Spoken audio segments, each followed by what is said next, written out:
Another quick little video. Had an air leak, so you can hear it. So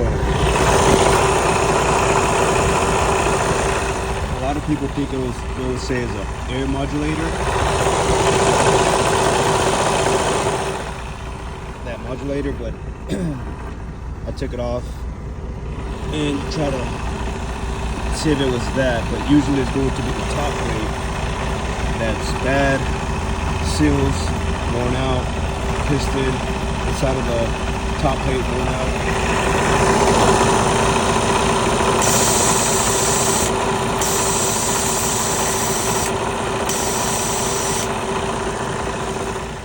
Make another video of how to take all that stuff from the top. Obviously, you can't take off the top plate from here. You're gonna have to go down there, but you're able to loosen all the bolts out and get it pretty much undone to take out. All right, so now this is about like 4 screws that hold this. All right, so get this out the way. Pretty much disconnect all the air lines, that red line and black line. Once you unscrew that, the actuator is good to move out, and also that air line right there. Let's see. So let's go ahead and do that. And honestly, this shift tower is only 4 bolts that are holding it. As you can see, I have a little leak because that gasket is no good. But let's go ahead and focus on taking those air lines out, and so we can get access to the shift tower. Like I said, 4 bolts. I believe it's 15 millimeter. Kind of have to squeeze in some extensions and a swivel head. Is the best way to, at least for me, that's how I did it. All right, let's get to it. Last bolt. So this is what I got going on. Swivel head, extension, a little stubby, 3/8. Typically when I take out this shift tower, you always want to make sure that it's on neutral. So this is on neutral right here. So go take out that last bolt and pull it out. Also, don't forget to pull those air lines. Pretty much you squeeze the collar and pull out the air line, something like this. I'm sure you guys might be able to see it. Like that. So.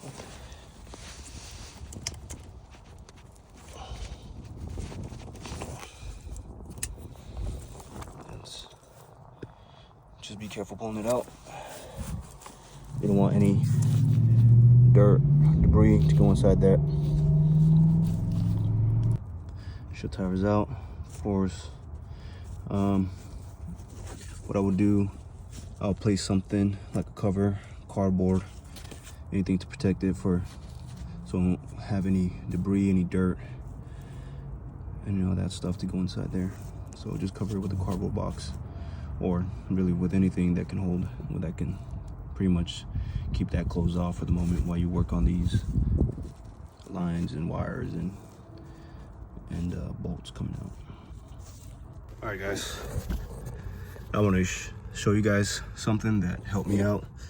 I'm sure a lot of people run into this issue. I already got all the bolts pretty much broken, undone, but it's these 2 right here, clearance issues.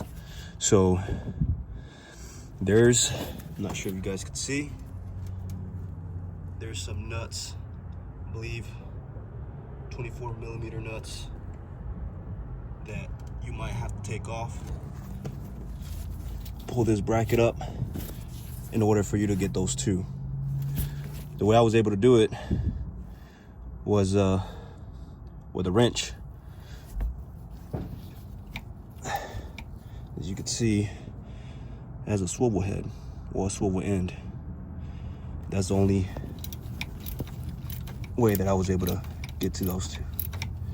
Taking that out, pulling this up, should be able to get those 2 easy. All right, so I was able to take those last 2 that I had clearance issues. It is possible. You just have to unscrew 2 nuts that are down here. You can see those studs sticking out, and able to lift these lines up that bracket, and yeah, makes it so much better. Now I could go ahead and take all these other remaining bolts out that are holding this plate, and we'll see how it goes. See how I try to take it out from underneath. I was able to take it out from I had to go underneath the truck and rat it out through there, and it's honestly it's doable, but you have to watch out for these forks here that they get caught up in everything. I would probably recommend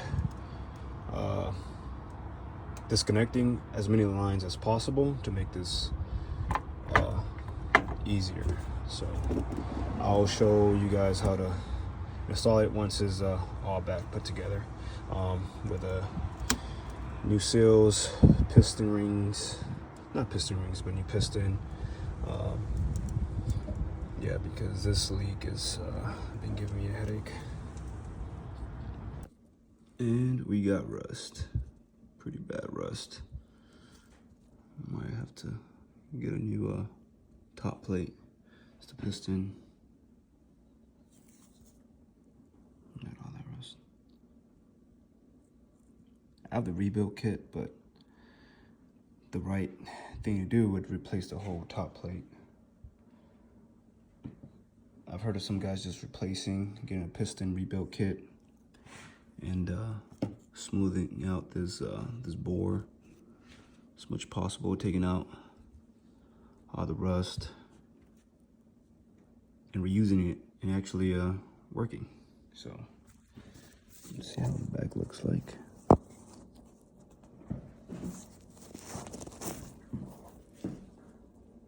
See another seal right there. I also probably hit it with a little bit of Scotch-Brite. Take all that, clean it up really well, make it smooth. But yeah, you got your little snap ring right there. Take that off and this should slide out. It's the part number Kilo 2923, and this is what all it contains. Got your rings, and also some silicone for your O-rings.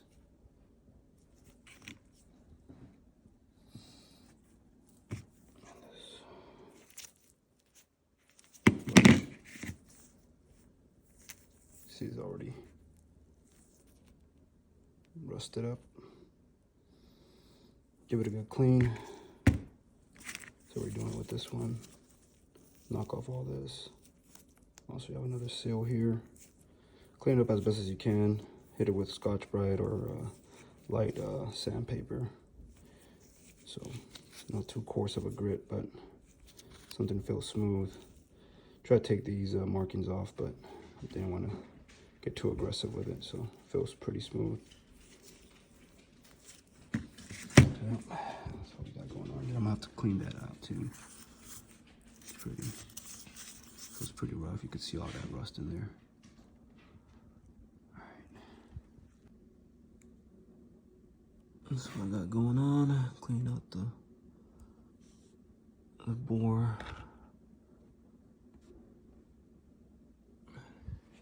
Been hitting it with what is this? Some light sandpaper. Probably might be say like probably like, I'm not sure what this one is, but some light sandpaper, not too gritty, not too coarse, just fine. Also a little bit of Scotch-Brite. Go inside there.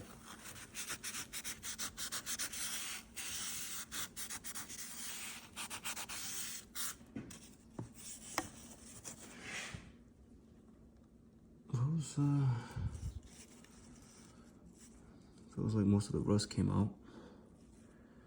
Now with this, you just gotta take your time. Don't rush it. Just clean as much as you can off of it. I use a wire brush here. It actually came in handy. Knocked off a lot of the rust on the sides, and also you can see down the bottom. So tried with this guy, but this was already messed up to begin with. I just finished it up with this and some sandpaper, light sandpaper. So yeah, we get into it. Now I'm just pretty much taking all this old, you can see there's a gasket here, also just a blade.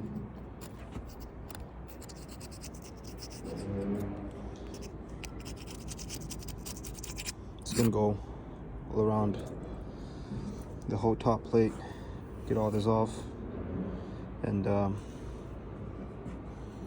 blow it out, clean it up a little bit more, and install the new seals and the piston, and be ready to install it back in the transmission. Another important step I forgot to mention, I'm just going to go ahead and clean the top side too, and also where the shifter tower, that gasket kind of got stuck around here. So you can see like this little orange kind of seal right here. Same thing with the razor blade. Go ahead and start taking all that out, clean it, and me personally, I'm gonna clean the top side too, so it'll be clean and honestly mitigate all the dirt and debris that might go inside that the transmission, all those gears in there. So I'm just gonna go ahead and clean that up. Also, just all the bolt holes too. A lot of people go ahead and dispose these little plugs right here on the corners. Let me see, where's the other one at? This one right here. Go ahead and do that while it's already out. I was showing Jesus. Do you remember Ren and Stimpy? I was showing him some of that, and he's like, You can see the gasket is in. Use a little bit of a spray adhesive. Make sure that gasket doesn't go anywhere while I'm trying to put the top plate on. This is gonna be the interesting part. I already cleaned most of the gears in there, but what I'm gonna do is probably flush out this transmission, because I know there's a lot of things that I didn't get that I want to make sure that I pretty much flush out the transmission, make sure the fluid is not contaminated. But so far, I dropped that exhaust, giving me a little bit more clearance, because yeah, the top plate is about 45-ish, 50 pounds, so it has some weight to it, and try to manipulate that underneath through there, route it up here. I'm gonna secure these lines, make them, get the zip tie them, get them out the way, so that top plate won't catch anything, and should be able to position it from up here, set those forks down, those little crevices areas, and those little space areas between the gears. It's like 3 forks, and make sure this piston right here aligns with this little area right here. So let's get to it. All right, I was able to get it from the bottom, route it up, place it, kind of have it sitting right here around this area, because man, it does have some weight to it, especially when you're trying to kind of shimmy it up here with one arm. But just always make sure all this is out the way. As you can see, I have some lines up here. That little bracket, make sure it's pushed back enough so you're able to get the top plate resting on the side right here. And one important thing before I start putting these bolts down, and I'll also just make sure all those forks are lined up in those grooves. And honestly, just lifting it up, the weight itself of the forks, they'll kind of center, and all you have to do is just be really patient. Don't bind, you know, those forks and those gears. Another thing too, before you start torquing it down, there's this little piston right here. I'm not sure you're gonna be able to see it, but see how I have that piston lined up right there? It sits in that little groove. That plate won't go down unless that piston right there sits in that little opening right there. Once you do that, I think so. And also, a little quick tip. I bolted that down. Well, not all the way down. I just screwed a couple threads in order me. So it gave me the ability to pretty much pick it up from that end and grabbed it from over here, lift it up instead of trying to, you know, grab it from each end, because as you can see, this is a small opening.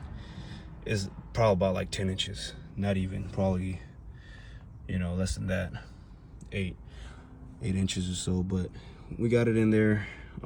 That's lined up. Now, you know, just how I took it out, just do that in reverse, make sure all those bolts, obviously there's a bolt pattern here. You want to have that sit that flush. So look at the float the bolt pattern, how to tighten it down, torque it. But yeah, it's doable without taking the transmission completely off. I've seen some guys do it, but I just never seen them or show how to actually route it from the bottom. But it's definitely doable. Just a lot of time, consumes a lot of time, but it's just more so, you know, finding your way up here and taking it down. So this is the update. Torque all those bolts down. Now you might be wondering why these clips are hanging like this. Honestly, my thing is, if it's just better clearance, and also I want to turn on the truck, I want to run it, see if everything's good, and if everything's good, if everything's good, I don't have no leaks or whatever, then yeah, I'll go ahead and hook these lines back up to those little hinge bolts right here. Well, the little hinge into these bolts. But also, this is the gasket. There goes the part number. Again, I sprayed some spray glue around the corners so it won't move. So when I bring the shift tower, all I have to do is drop it and not have to worry about that gasket moving all over the place. And also, I just want to go ahead and install the modulator. Let's see, so far, yeah, and then install that bracket back there that had those two 24 millimeter nuts. But I'll show you down there what I have to do. As you can see, like, I had to take off the exhaust. It's still hanging though, so I was able to just take out that little the U-joint or the U-bolt, whatever you want to call that, have it hanging so I can have enough clearance to route that the top plate up here. And so yeah, so that's where I'm at right now.